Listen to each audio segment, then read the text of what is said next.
Hello, YouTubers. It's Lise, not your fucking guru, because you don't need one. Here with a little story on October 25th, 2022. Trigger warning if you have unresolved traumas from child abuse or violence, or there's children in the room, go ahead and skip this and watch something else that resonates. But for me, I've seen a lot of psychologists, and not in person, but on YouTube and stuff. I was raised by a shrink that was in the system. And, we're told not to tell these stories. And the things that have helped me heal the most are hearing these stories from people, individuals through my life. And so I thought I'd share one of my stories. And as I tell the story, look at me, y'all. I'm doing fine. I'm doing great. So don't think that I'm reliving this trauma as I tell this story. I'm telling this story to show other people that you're not alone. Other people go through things just as hard. Like some people have told me their stories and they're much, much worse than what I went through. And I have a lot of them, but today I'm just going to tell you one. To set up the story, my mom was a single mother of 4. At the time, she was a social worker and going through school. Really brilliantly smart woman, but also brilliantly abusive and using her things that she learned through school as ways to try to traumatize. I'll just speak for myself. She was trying to date this guy up the street, and he was a lawyer at the time. And she gave me to him one day to go blackberry picking. I must have been about four-ish. And this was a big deal for me. I didn't have a father, and no healthy male role models. I'd already suffered, quite a bit of different experiences at this point in my life. And again, you can see I'm telling you a story, but I'm not dissociated or traumatized by telling it. Not to digress, but people sometimes go through horrific things like broken bones and fucked up bodies from being, say, a professional kid athlete, right? So our stories of people who've been through children of abuse, our stories, when once integrated, I feel will help other people. So my mom said I was going blackberry picking with Peter, the lawyer, up the street. Oh my God, I was so excited by myself. I never went anywhere hardly, definitely not by myself, and with a male that was funny and would play basketball with us. And yeah, as an adult, I realized she was trying to hook up with this guy and score a daddy.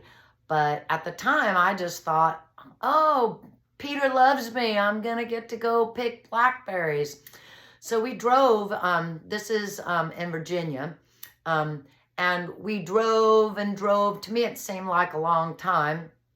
And we go to this creek that was kind of like a river, really. It wasn't like you could just walk through it. It was deep. But it was a creek. And he got this canoe out, and we got the buckets, and I put on my little orange life preserver, and super excited, right? So we're paddling down this river, and he stops underneath this bridge. And just past the bridge, he stops, and the walls of the banks are super high and steep. So even if somebody wanted to, they couldn't scramble up. It was solid blackberries. Well, Peter stops the boat, and his demeanor changes. He seemed sort of scared and acting really out of character, and I didn't know what was going on. I'm a really happy kid, and I want to pick blackberries or whatever. And uh, Peter's demeanor changed. It's like he was pumped up and or pumping himself up or whatever. So he all of a sudden his eyes turned black. Now, shrinks and doctors will tell you that it's a release of hormones or whatever when people are going to kill or do something violent or whatever. And I disagree. I think something possessed him at that moment. It wasn't the same person. And even as a little tiny child, I sort of felt sorry for him that he wasn't himself, you know. Um, and again, I could be wrong. This is what I believe today, might not be what I believe tomorrow. So he grabs me, and I'm a tiny child, and he grabs me and dunks me in the water and is holding me out over the boat and is like so out of character that I can't quite understand what's happening. Is it a game? Is he playing? I wasn't sure. Well, he's saying things to me like, I could drown you right now and nobody will care. Your mom gave me permission to take you here. Children drowned all the time. Nobody's gonna hold me accountable. I'm a lawyer, you know, shit like that. But his voice isn't him. And again, his eyes are black as night. There's no white at all. And I sensed I was in danger. And I really did think he was gonna kill me. But something inside of me also felt sorry for him. And it's like, at least now, it's like I traveled through time and like whispered in my own ear and told myself, I know this sounds whack, y'all, but I swear this is this is my story. As he's threatening me and saying how he's gonna drown me and all that, something in me sensed that he was scared. And I really felt sorry for him, even though he looked demonically possessed and I'm about to die. So my childhood innocence, the baby in me, the little kid in me, kind of used this tone like, oh, Peter, you don't want to drown me. And I said a couple things like that in that tone. And he sort of like shook his head and like was sweating and was like, whoa, what the fuck am I doing? Well, as an adult now, I realized he wasn't supposed to kill me. He was supposed to do something else, and just he was trying to traumatize me so I would comply with whatever, you know, whatever he wanted or whatever. So, but when I said, oh, Peter, and my reaction didn't fit the situation, it sort of knocked him out of his trance and his eyes went back to normal, but he was furious. And he grabbed me and threw me back down in the boat and didn't say a word to me, just paddled back to where we had launched the canoe and loaded everything up and put me in the car. And then we started driving and he didn't say anything to me. And so I didn't understand. I just, like a little kid does, they go through traumatic things and then they just go back to being a little kid, right? So excuse me, so we're driving and we were driving out into the middle of the woods somewhere and it was beautiful. Fall leaves falling, windy road, something like out of a fairy tale. And so I thought, ooh, you know, that was scary and, you know, I'm glad that's over.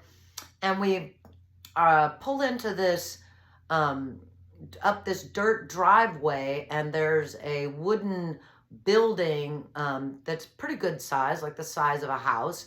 And there's cars all parked out there. And he says we're going into this bar and that I better fucking not embarrass him. And he's being really rough with me. And His eyes aren't totally black, but you could see he's fighting it, slipping back into that out of control character.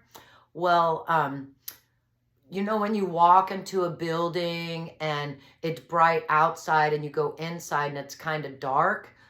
So we walk into the building and he's being really rough, pulling on my arm, and it's out of character for him. And we walk into we walk through the door, and there's men sitting around, all around the sides at these little tiny tables with two chairs are sat all over this bar. And the men look really out of place. The only guy that looked like he was meant to be there was the bartender guy, the guy behind the bar. He had on a flannel, had a big beard, and looked like a outdoorsy type character.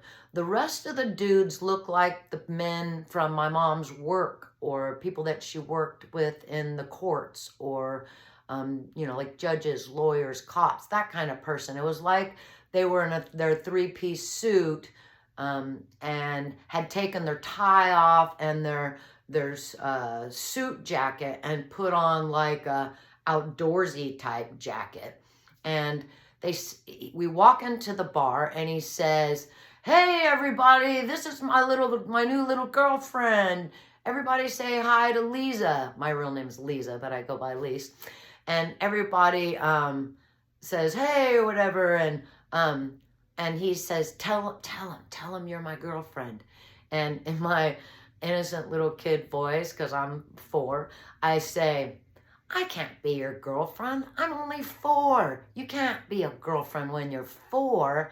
Well, all the men burst out laughing, and Peter was furious, so embarrassed and humiliated.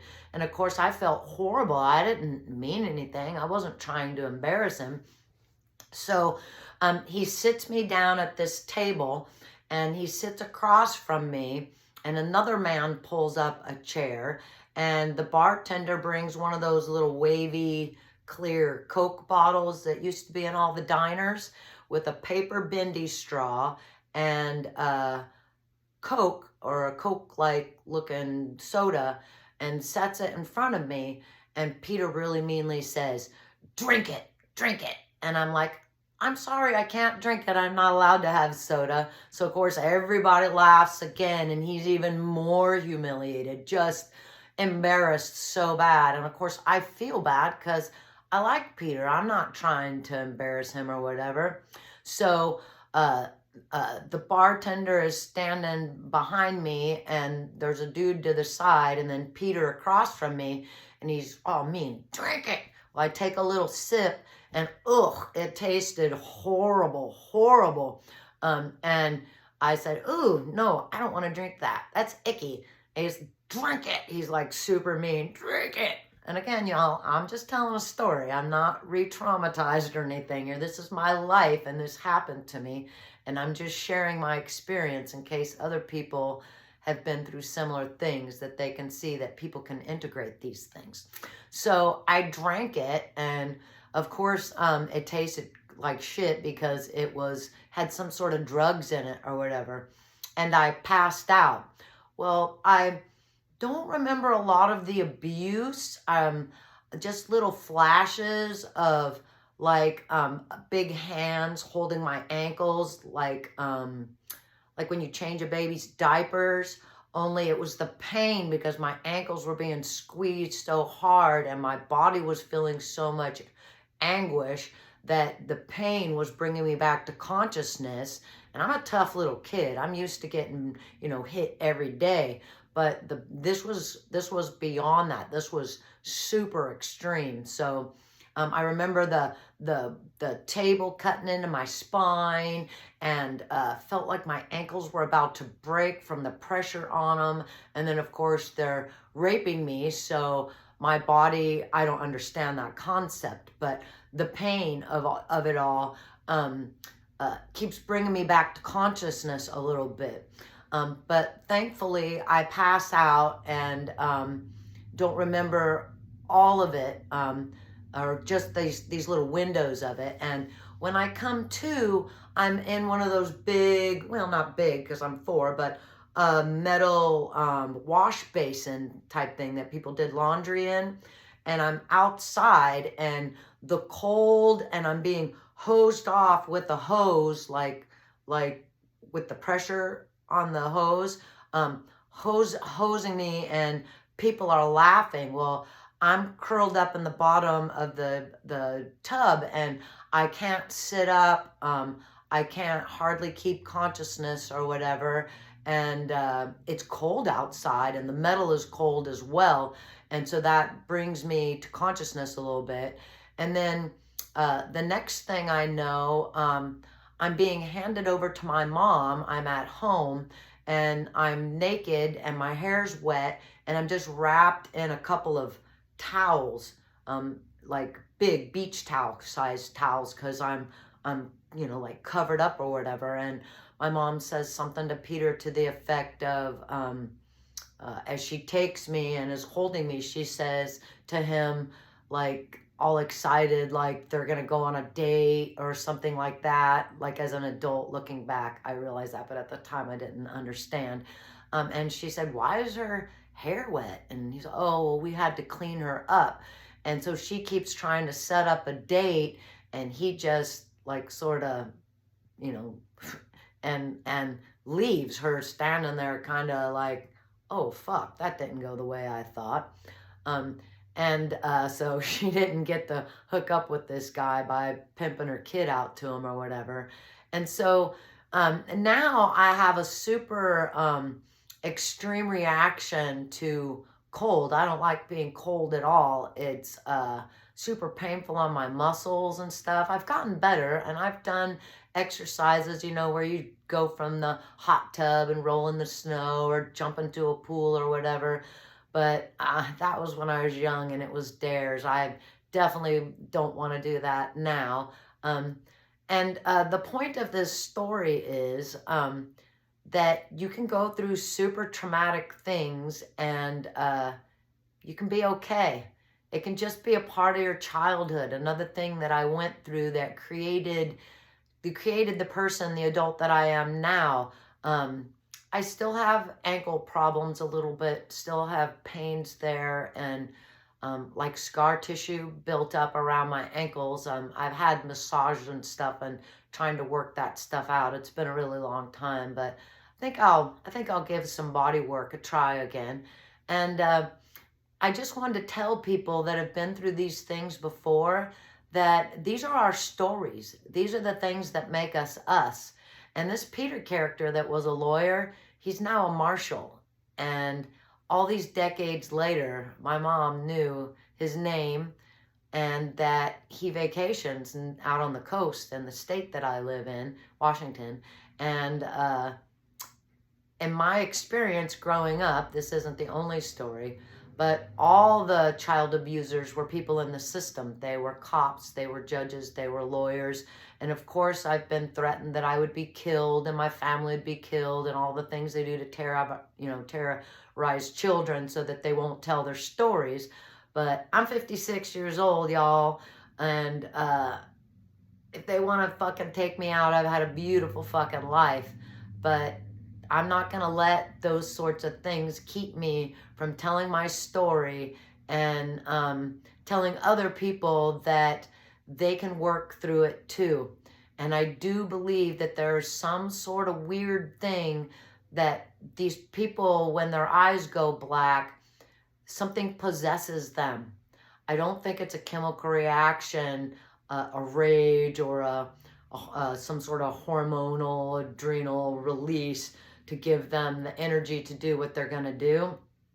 To me, it felt and seemed, even, in my mind's eye, as I play the movie back in my head, it was possession. And I don't know what else to call it, but demon possession. And now with all the children going missing and all the abuse and the stories, and it's worldwide, I think it's always been this way, only people are speaking up and know now.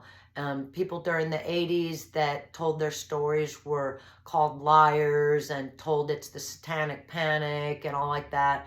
But it ain't, y'all. It ain't. And if you've got a story that you haven't integrated, I encourage you to work through that and in whatever way feels best to you, and to share your story with other people that get it. Again, I've heard way worse stories than this, way worse.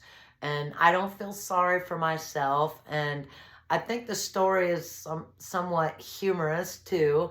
And like I said, I had taken, there is no such thing as time.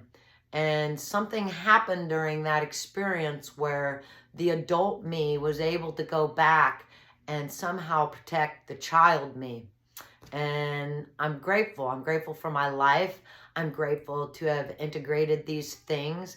And I'm even grateful to know how the system works, that people in power really do have to do these things, because I didn't say this part, but some of the men sitting on the side were like predatory type energy.